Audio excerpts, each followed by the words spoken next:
Hey everyone, how's it going? It is I, the real Randy Chavez, coming at you today with a Veve Omi Earth 2 update video. Guys, if you're new, welcome. If you're not, welcome back. I love you all. Everyone say hello to Dashi. Hello, Dash. Commenting, liking, subscribing is a free way to help support the channel. Non-free ways are Patreon, smashing that super thanks button down below, and become a member. Also, Wraithax.eth domain name and not Brownantial advice. Anyway, outside of Patreon, membership is a great way to become certain things. So I want to start with Earth 2 before I get into other things because I haven't had a real update on Earth 2 in a while.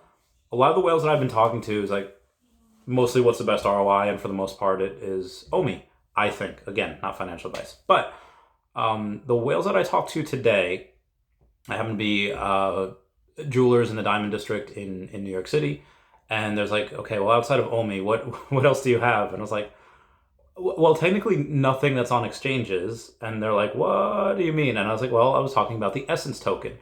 And I have about 40,000 Essence tokens from the Earth 2. Again, link down below to the Earth 2 game, my Megacity, and the referral code where you get money back for everything that you spend. And they said, okay, well, what about that makes it so special? And I went over the things, how it's one of the best looking metaverses out there, if not the best, how it has really a lot of people in it, more so than Decentraland, Sandbots, etc. A lot of the same things that Omi, will have going for it as well. And I just want to let you guys know that I do mention that to a bunch of people. They did seem interested. Obviously, did they say, is it worth it now to buy a whole bunch of land in order to get the Essence? I said, well, now it's kind of hard because you have to pay for land and it's expensive. And depending on when they list, it may or may not be. And again, a lot of these whales tend to want to set it and forget it. They don't want to log in every day. They don't want to go and, convert their ether into Essence.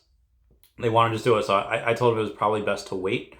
But if they did want land, again, I gave them all the info, the link down to Chaveztopia and all that jazz.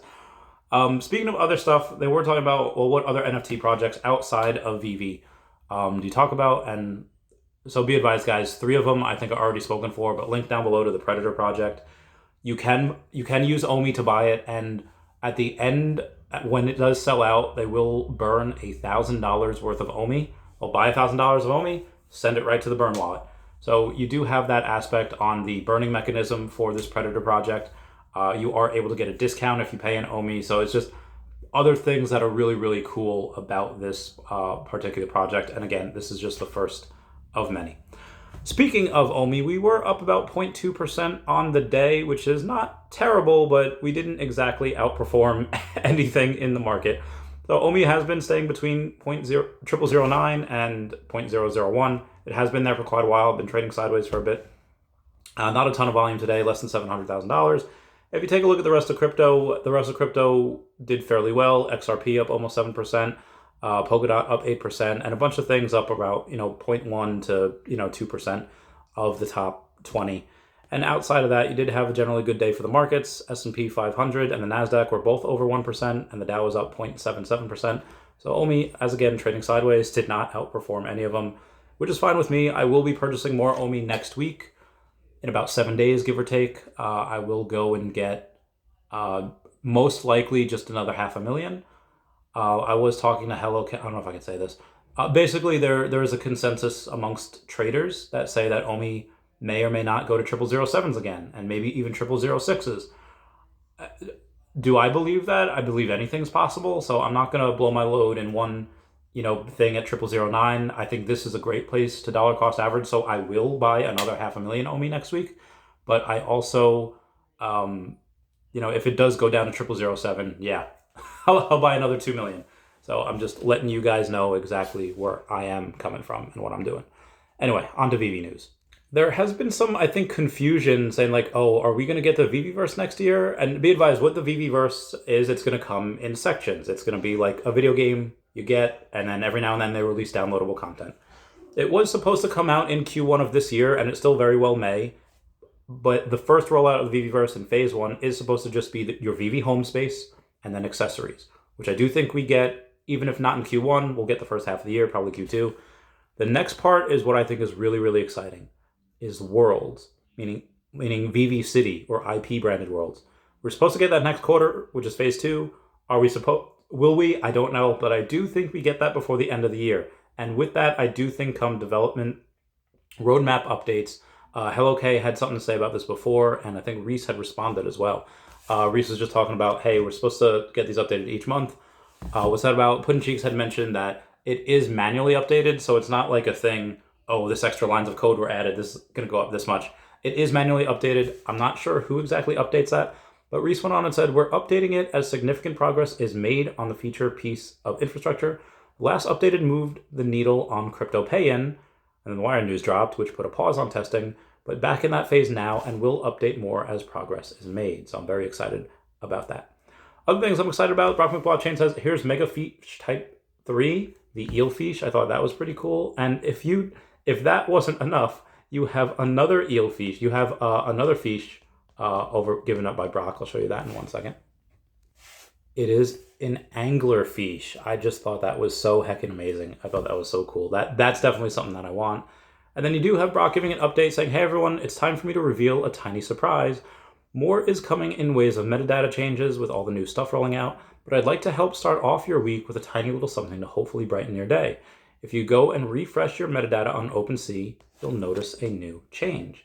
And it just has saying, hey, I'm Solozo. It is, that's just happened to be a little change in the metadata. So I thought that was really cool also.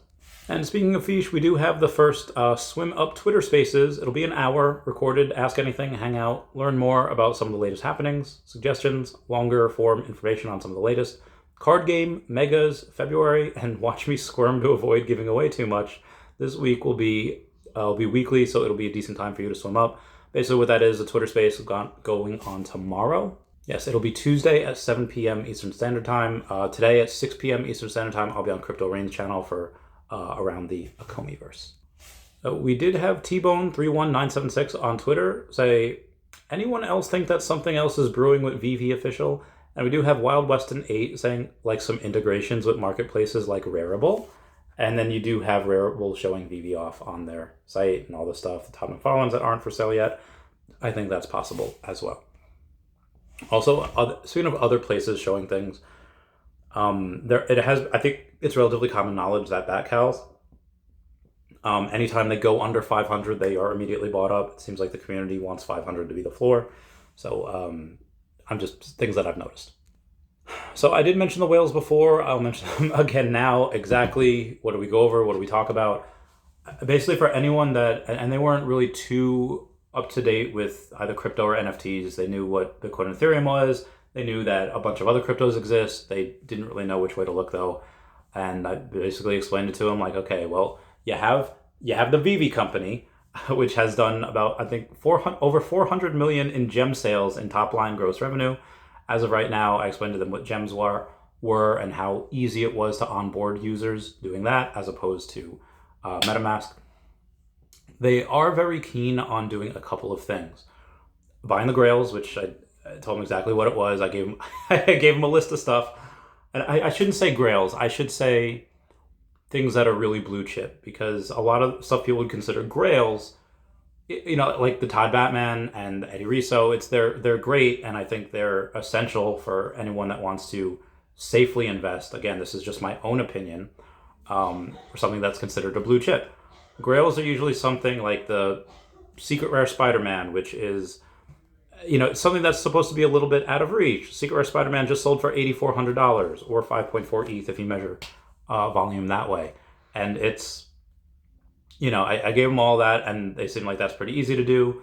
I gave them Foster Hill's video on how to buy OMI, and they, you know, they're like, okay, you know, can we call with help? Like, yes, if you need help, let me know. So they were interested on that, you know, basically just told them, hey, in the next couple of years, I do see this as 100x. I told them why we're not on exchanges right now, you know, recession, bear market, whatever. And then I also told them that, you know, typically what happens when projects do get listed on Binance, just as a normal token, it tends to do really well, especially because of the volume, but not including the fact that it's going to be listed as a utility token for most places, and then a metaverse token eventually when the Veveverse launches. And I gave the comparison between Sandbox and Decentraland and the user base that we have. Speaking of user base that we have, we do have an update from Kelly the Veve Fox, which is at Rootless Girl over on the Twitter, and we do have Veve Market Pulse for this week. We have 18,000 active wallets for the week of the 16th, up 69%. Everyone comment nice down below for the 69. Market trades were at 38,800, up 30%. The market buyers were up to almost 7,500, which is up 50%. Market sellers are also up to 9,200, up 66%. And the amount of tokens minted, again, the first week or so of the new year, everyone's really taken off. Don't really have a ton. Up 100%, up to 38,000. And the amount of individual minters were up to 14,000, which is up 152%. This is an extraordinarily good week over at Veve. So shout out to them. Also, if you do take a look at Trueflation is down. So that is a very, very poor picture because of the lighting, the better lighting, you see that Trueflation is down. I think that is relatively bullish. Also, shout out to Killian Martin, who's a professional skateboarder who is over from Spain. He's in California right now. He will be on the podcast tomorrow at 12 p.m. Eastern Standard Time. Good times there. Moving on. Oh, so I did mention to them that the Veve gold and silver logo was something that I think that they should get at some point. Again, just my opinion. Moving on. Am I Thor at the end of Avengers Endgame? Because I knew it. And what am I saying that to? It is Veve Digital Collectibles tweeting out, in celebration of Disney 100, look who's leaping back into the limelight in this unstoppable collection. Disney's Oswald the Lucky Rabbit Jump for Joy character series features 3 digital collectibles in blind box format. This is definitely a blue chip. This is something that I had done a whole video on the other day, basically just talking about how every single video that even mentions him on YouTube, it doesn't have millions of views, but it has tens of thousands of views, some even hundreds of thousands of views. You can find a bunch of his stuff over on Disney Plus. Some of the stuff is over on YouTube. There is a very strong sense of, I don't want to say loyalty, like nostalgia, and a strong sense of, that was a major character mascot of the company for many years. Even when Mickey was alive, like a 1-2. So this I think will increase gem sales a little bit. This I think will, I think may cause a little bit of I won't want to say dump. I would say people selling the things that maybe they don't necessarily want for something that maybe they do want. You do have the people that are super pro Disney. I guarantee you Veve Magic is getting this whole set. I guarantee you a bunch of other people are getting this set. Partly because of what it represents. Partly because they buy anything Disney, but also because this is probably going to be a set that a lot of other people are going to want in the future.